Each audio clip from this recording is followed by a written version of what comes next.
మీరు చెప్పినట్టే వాడు బాడీని మార్చరీలో పెట్టేశా.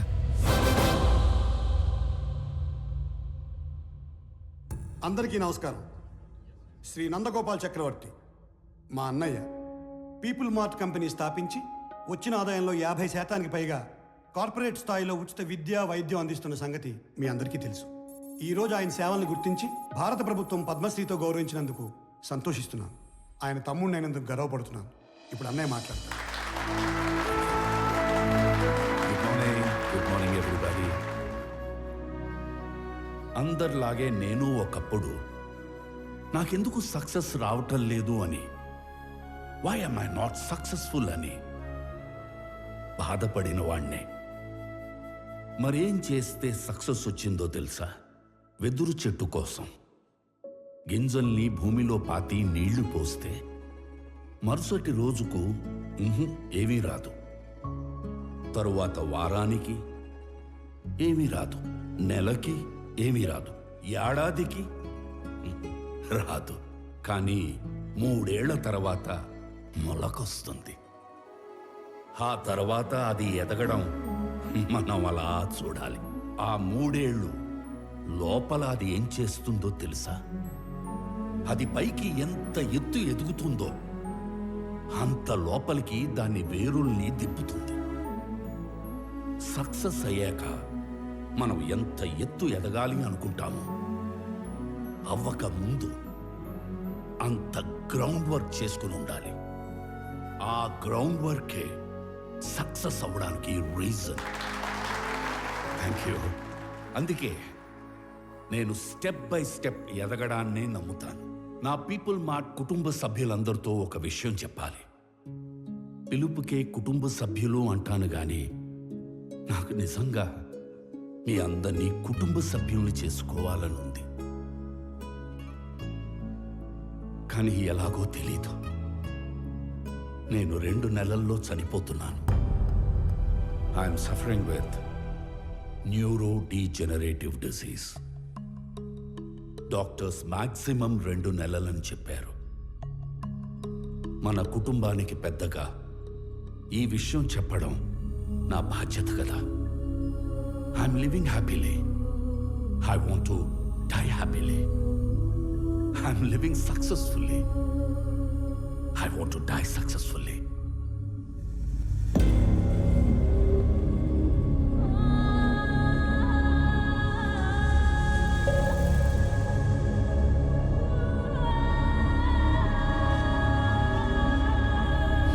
Sir, please, sir, please.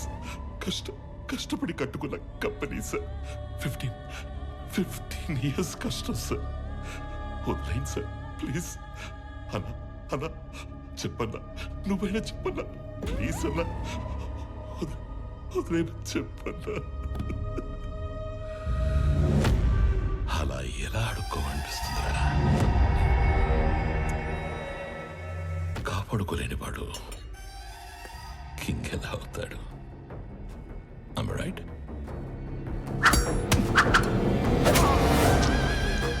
ఖాళీ జేబులతో ఉన్నవాడికి డబ్బు కావాలి, డబ్బున్నవాడికి పవర్ కావాలి, పవర్ ఉన్నవాడికి ప్రపంచం కావాలి.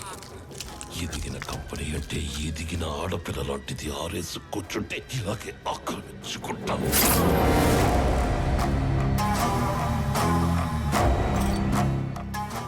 భారత ప్రభుత్వ పద్మశ్రీ అవార్డు గ్రహీత నందగోపాల్ చక్రవర్తి తన పీపుల్ స్మార్ట్ కంపెనీలోని కార్మికులందరికీ కూడా 50% షేర్స్ పంచాలని ఉందని చెప్పారు.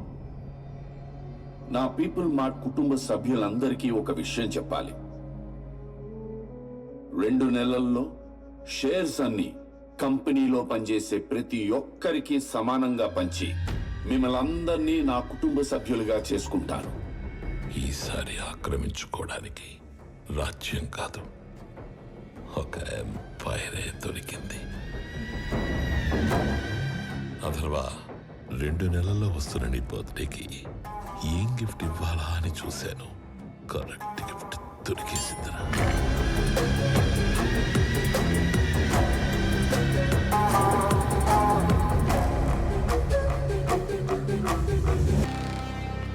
నిన్న నేను లేనప్పుడు మా బాబు దగ్గరకు వచ్చి నీ ప్రాపర్టీ నాకు కావాలి అని బెదిరించింది ఎవడు? నేనే నేనే నేనే. నేనే కంగారు పడి కమిట్ అయిపోకుండా రోయ్. ఇప్పుడు నేను ఒక రౌండ్ వేసుకుంటాను. ఆ తర్వాత ఇదే ఫ్లోలో నేను కాదు నేను కాదు నేను కాదు అంటారు. కాబట్టి చెప్పేటప్పుడు ఒక్కసారి ఆలోచించి చెప్పండి. తర్వాత కొట్టేటప్పుడు నేను అస్సలు ఆలోచించను. అసలు నువ్వు ఎవడి ఏరియాకి వచ్చి రౌండ్ వేసుకుంటానంటున్నావురా నిన్ను.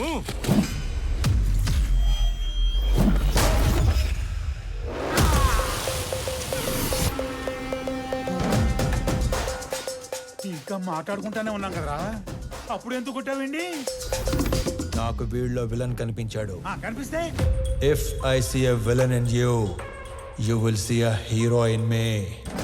నీలో విలన్ నాకు కనిపిస్తే నాలో హీరోని కనిపిస్తాడు.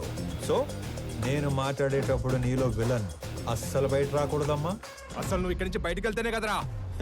ఇదిగో ఇలాగే విలన్ బయటకు వచ్చేస్తానే.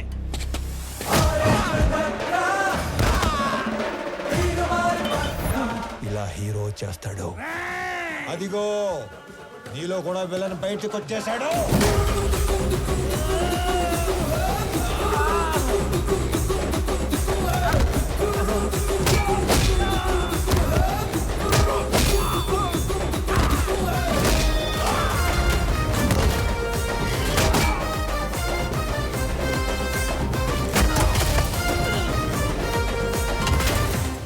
నీ ప్రాబ్లం ఏంట్రా? అసలు నీ ప్రాబ్లం ఏంటి? అది కాదన్నా, మనలోంచి విలన్ బయటికి వస్తే అన్నలోంచి హీరో బయటికి వస్తాడని ఆల్రెడీ చెప్పాడు కదా. అలా అని సైలెంట్ గా ఉండమంటావా? ఇదే ఈ కోపం తగ్గించుకొని సైలెంట్ గా మాట్లాడితే అన్న చాగంటి కొట్టేశ్వరలాగా చక్కగా సమాధానాలు చెప్తాడు. నీ ప్రాబ్లం ఏంటి తమ్ముడు? అమ్మ పళ్ళు తెమ్మంది. మరి ఫ్రూట్ షాప్ కి వెళ్ళాలి కదా. నిన్నెవడో ఇంటికి వచ్చి పళ్ళు గట్టిగా నూరాడంట. ఆడి పళ్ళు తెమ్మంది. అలా పళ్ళు నూరితేనే పళ్ళు రాలిపోతాయని చెప్పింది అక్కడ. నువ్వు ఇంకొంచెం అటు తిరుగు. అసలు నీ సమస్య ఏంటి తమ్ముడు? నాకింకా పెళ్లి కాలేదు. ఇంట్లోనేమో సంబంధాలు చూస్తున్నారు. అందాక నేను పంపమంటావా? నీకు ఆ బిజినెస్ కూడా ఉందా? అసలు నన్ను ఏమనుకుంటాడు వాడు? నన్ను ఏమనుకుంటాను అసలు? బాబా, బాబా, బాబా. హ్యాపీయా? చల్లారిందా? ఇలా దగ్గరుకున్నాడు ఏంటన్నా నీడు? నా జీవితంలో ఇంత క్లారిటీ ఉన్న వ్యక్తిని నేను ఎప్పుడు చూడలేదు. నీ కోసం అడగడం సరిగ్గా రాక అన్న మీ దగ్గర పెట్టుపో నపో. ఇంకొంచెం అటు తిరుగు. తమ్ముడు అన్నయ్య. నేను ఎవరినో బెదిరించానన్నావు. రోజు 10 మందిని బెదిరిస్తుంటాం. అందులో మీ నాన్న ఎవరు నాకు ఎలా తెలుస్తుంది నానా? ఒక్క సెకండ్.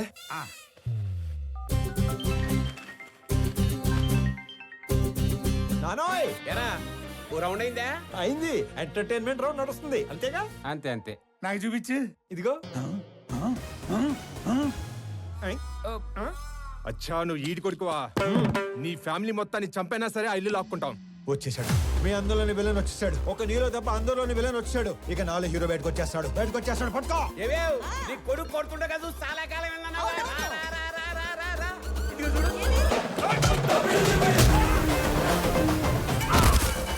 ఏమేం మీ అన్నయ్య కొట్టడం చూసి చాలా కాలం అయిందన్నావుగా.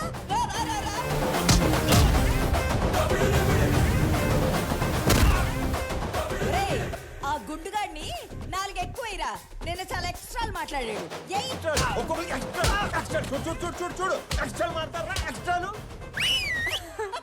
అదే మీరు ఊరుకోండమ్మా. ఈలాస్ పిల్లని ఓ రెచ్చగొడుతున్నారు.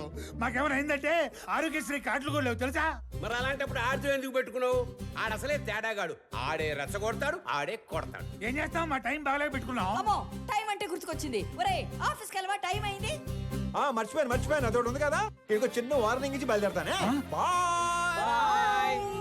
మా నాన్న ఒకటే చెప్పాడు. ఏమని? ఏదైనా గొడవ వస్తే అస్సలు ఆలోచించకుండా ఎరగదీసేమన్నాడు. నేను కామన్ మ్యాన్ కదా, ఇది సరిపోతుందిగా. సరిపోయింది. నవ్వుతూ చెప్పు. సరిపోయింది. ఇంకో సరిపోయిందిగా. Good bye. ఇందాక అమ్మకి వార్నింగ్ ఇస్తానన్నాను కానీ నాకు ఈ డైలాగులే చెప్పి భయపెట్టడం పెద్దగా రాదు. Just imagine.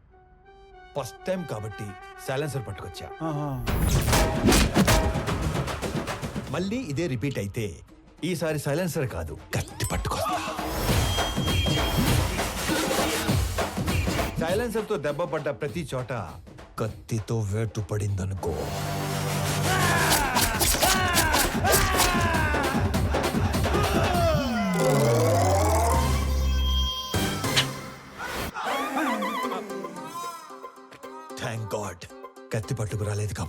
నీ చేతులు ఇంకా నీతోనే ఉన్నాయి. ఇవి నీకే బాగున్నాయి. ఆ? జాగ్రత్తగా పెట్టుకో. ఇలానా మరి? ఓకే అన్నా. ఏంటి? ఏం లేదన్నా, వెళ్ళండి. తొందరగా వెళ్ళమంటారా? వెళ్ళండి.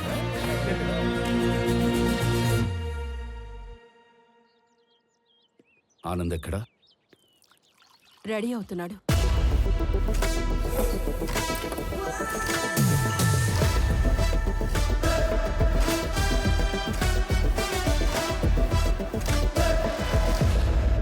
Sir, tablets. వైజాగ్లో ఏదో గొడవ అయిందట సార్. అది వైజాగ్లో ఏం జరిగింది?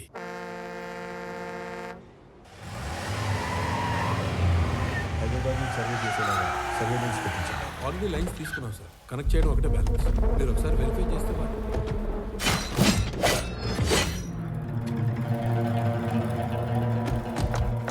ఎవరు మీరు? నీ 200 ఎకరాల్లోకి వస్తేనే ఎవరు నువ్వు, ఎవరు రానిచ్చారు అని అడుగుతున్నాడు.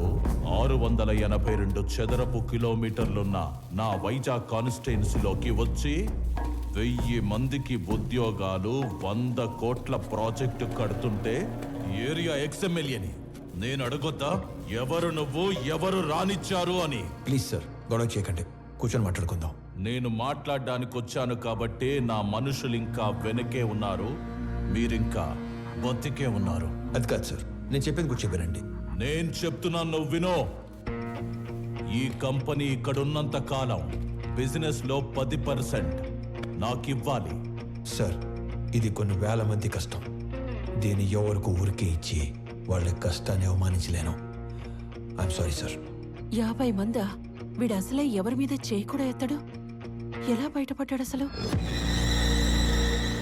మా నాన్న ఒకటే చెప్పారు, ఇద్దరి మధ్య గొడవ వస్తే ముందుకెళ్ళి కొట్టేవాడు కామన్ మ్యాన్ అవుతాడు, టేబుల్కి అటు ఇటు కూర్చొని ప్రాబ్లం సాల్వ్ చేసుకునేవాడే బిజినెస్ మ్యాన్ అవుతాడు. నా కంపెనీలో 10% లాభాలు అడుక్కోవడానికి వచ్చిన వాడి కోసం ఆ కంపెనీ ఓనర్ని చంపడానికి వచ్చే అంత తెలివి తక్కువ వాళ్ళు కాబట్టే వాడి మిమ్మల్ని పనిలో పెట్టుకున్నాడు. ఏ మాత్రం తెలివి ఉన్నవాడైనా 100 రూపాయలు సంపాదించే వాడి వైపు ఉంటారా, అందులో 10 రూపాయలు అడుక్కోవడానికి వచ్చిన వాడి వైపు ఉంటారా? అండ్ ఆఫ్ కోర్స్ మిమ్మల్ని పోషిస్తాడు కాబట్టి. అది ఎప్పటి వరకు? మీకు రేపు 40-50 ఏళ్ళు వచ్చి ఒంట్లో బలం తగ్గాక అప్పుడు కూడా పోషిస్తాడా? మీకు ఇదంతా మానేసి ఏదో పని చేసుకోవాలని ఉంటుంది, కానీ మీ బ్యాక్గ్రౌండ్ చూసి ఎప్పుడూ పని ఇవ్వడం. నేను ఇస్తా. మీరు గౌరవంగా బతుకుతాను అంటే నా కంపెనీలో మీ అందరికీ ఉద్యోగాలు నేను ఇస్తాను. రోజు 8 గంటలే పని. వాడిలా ఎప్పుడు పడితే అప్పుడు పిలవను. ఇలాంటి వాటికి అస్సలు పిలవను. 60 ఏళ్ళ దాకా పని, దాటాక పెన్షన్. చచ్చేదాకా ఎవ్వడి మీద డిపెండ్ అవ్వక్కర్లేదు. నా కంపెనీకి డెలివరీ బాయ్స్ కావాలి. ఈ ఏరియాలో అణువు తెలిసిన మీకంటే క్వాలిఫైడ్ ఇంకెవరుంటారు? ఆలోచించుకోండి. నాతో కలిసి పని చేయాలనుకుంటే మీలో ఉన్న రౌడీని చంపి నాతో రండి. కాదు, వాడి కిందే పని చేద్దాం అనుకుంటే నన్ను చంపి లోపలికి వెళ్ళండి. వాడేంటో కథలు చెప్తుంటే వింటారేంట్రా? ఏసేయండ్రా.